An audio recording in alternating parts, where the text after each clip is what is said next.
Fang and Daniel are about to add a new chapter in their book of life, and we are all here to help them write it. As Fang and Daniel prepared for this day, they reflected on what they loved about each other. Of the many things they listed, a common thread seemed to tie them together: their sense of humor. Every time I drive through the intersection of Venice and Lincoln, I'm reminded of the time I knew that this day would come.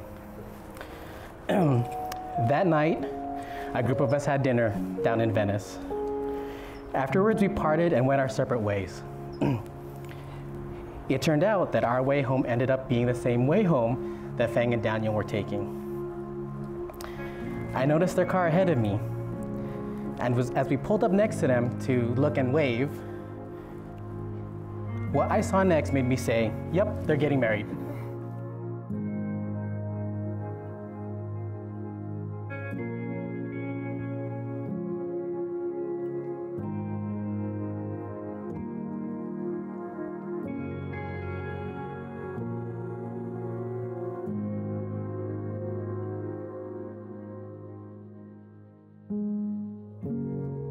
I'm glad Daniel never listened to any of my dating advice. It's not like he was seeking it. He'd tell me like, oh, I went on a date, you know, things went great, and I'd be like, oh, you gotta say this, you gotta do that, man. You gotta, don't text her, don't, you know, you gotta play the game. He eventually caught on and stopped listening to me.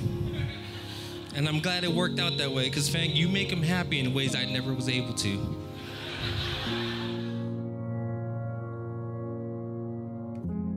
Thank you for making my sister so happy, for putting her first in everything, and for always being there for her. You're the best person I could ever ask to be her partner in life.